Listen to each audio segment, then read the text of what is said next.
Yuk, perkenalkan, nama saya Arum Hanin Tias dengan NIM 14120220049 dari kelas B3.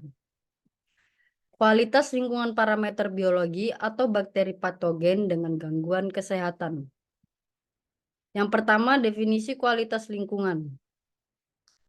Definisi, konsep dan arti kualitas lingkungan merujuk pada kondisi keseluruhan dari lingkungan alami dan buatan yang memengaruhi kehidupan manusia, hewan, tumbuhan, serta keseluruhan ekosistem. Ini mencakup sejumlah elemen penting yang menentukan baik buruknya kondisi lingkungan. Berikut adalah penjelasan lebih rinci. Yang pertama, kondisi fisik lingkungan ini mencakup berbagai elemen seperti suhu, kelembaban, tekstur tanah, dan topografi. Misalnya, suhu yang stabil dan tanah yang subur akan mendukung kehidupan organisme dalam suatu ekosistem. Yang kedua, kualitas udara. Merujuk pada kandungan gas dan partikel dalam udara, termasuk oksigen, nitrogen, karbon dioksida, serta polutan seperti partikel debu dan gas beracun. Yang ketiga, kualitas air. Termasuk dalam hal ini adalah kejernihan, kandungan oksigen terlarut, pH, dan kontaminan seperti logam berat, pestisida, atau limbah organik. Yang keempat, kualitas tanah meliputi faktor-faktor seperti tekstur tanah, kandungan unsur hara, keasaman, dan kontaminasi oleh bahan kimia berbahaya. Yang kelima, kualitas biologi ini mencakup keanekaragaman hayati, keberadaan spesies tertentu, keseimbangan ekosistem, dan kesehatan populasi organisme. Selanjutnya, parameter biologi. Parameter biologi adalah komponen penting dalam penilaian kualitas lingkungan karena mereka memberikan gambaran tentang kesehatan ekosistem dan potensi dampaknya terhadap kesehatan manusia.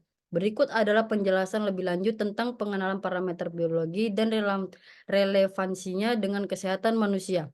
Yang pertama, parameter biologi mencakup berbagai aspek kehidupan organisme dalam suatu lingkungan termasuk keanekaragaman hayati, keberadaan spesies tertentu, dan fungsi ekosistem. Contoh parameter biologi meliputi jumlah dan jenis organisme, tingkat reproduksi, pola migrasi, dan aktivitas metabolisme. Selanjutnya, penggunaan parameter biologi.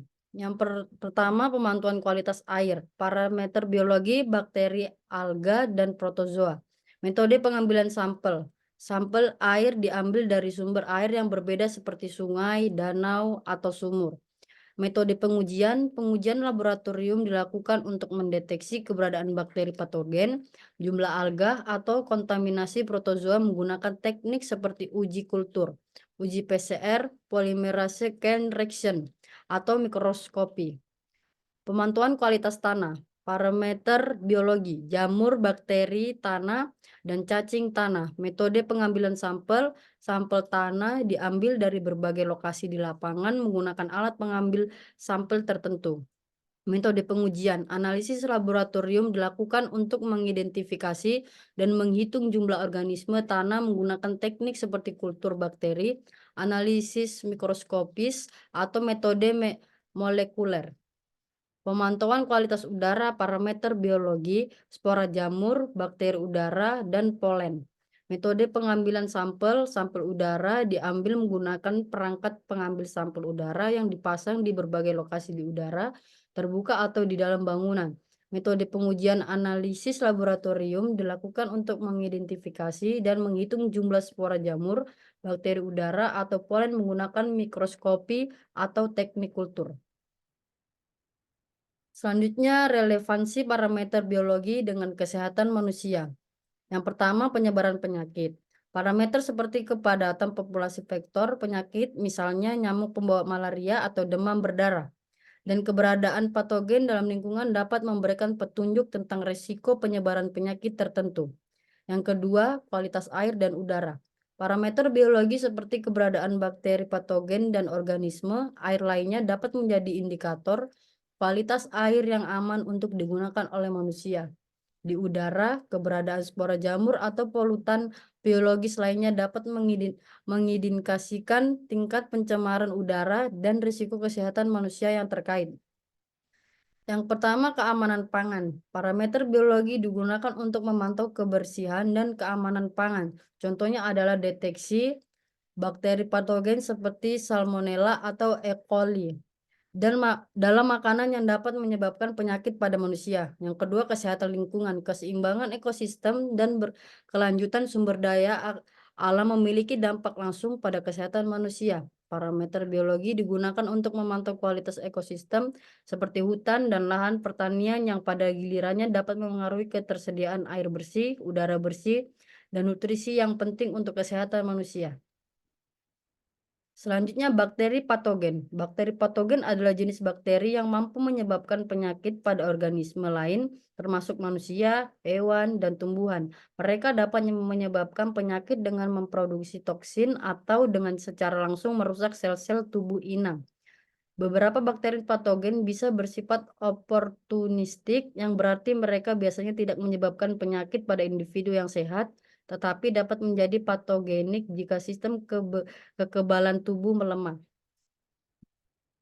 Selanjutnya, bakteri patogen yang umum, Escherichia coli atau E. coli. Sebagian besar strain E. coli adalah bakteri yang biasa ditemukan dalam usus manusia dan hewan, tetapi beberapa strain dapat menyebabkan penyakit serius seperti gastroenteritis, infeksi saluran kemih, atau infeksi darah.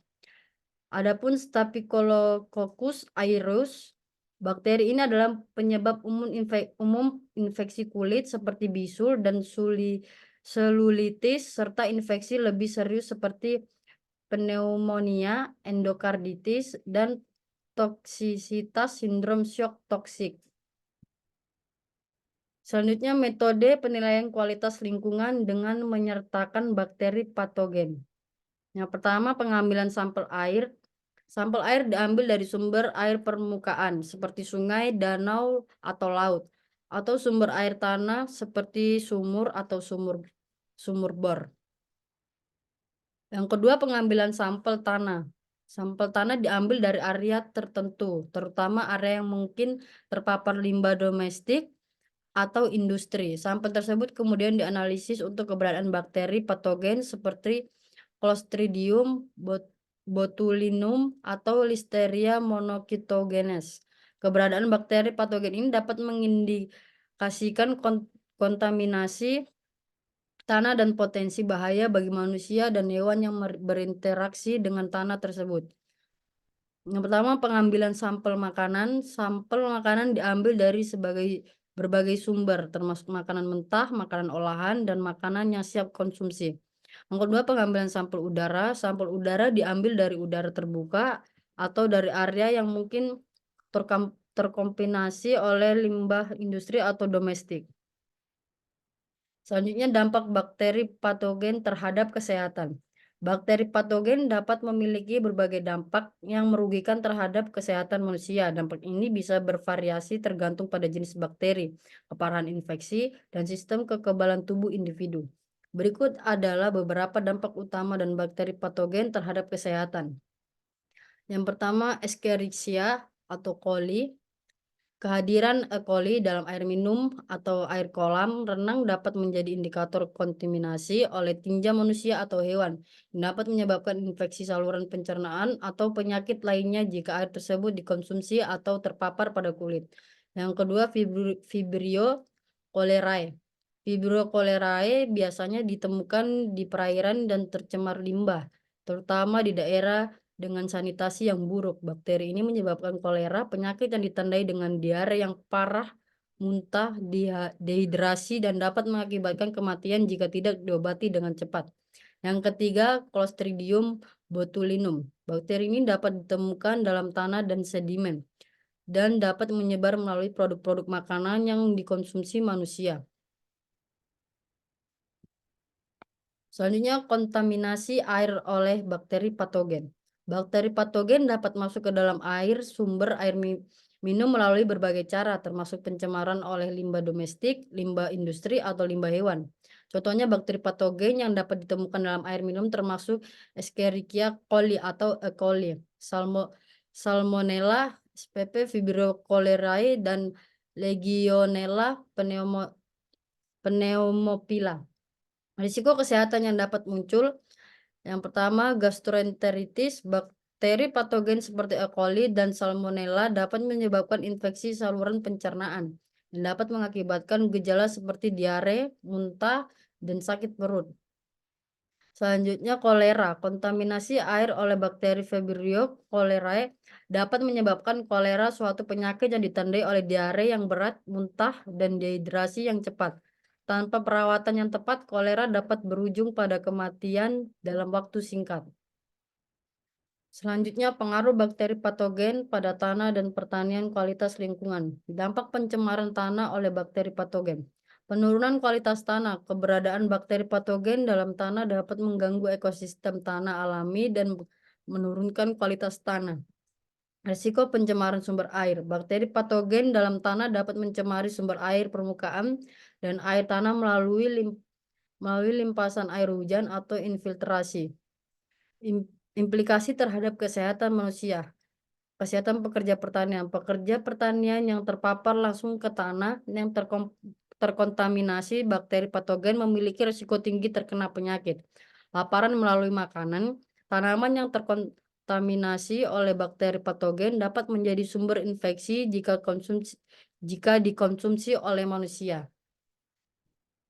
Selanjutnya, penyebaran bakteri patogen di udara, kualitas lingkungan. Yang pertama, pembuangan limbah udara. Industri kendaraan motor dan proses pembakaran lainnya dapat melepaskan bakteri patogen ke udara melalui limbah gas. Yang kedua, aerolisasi.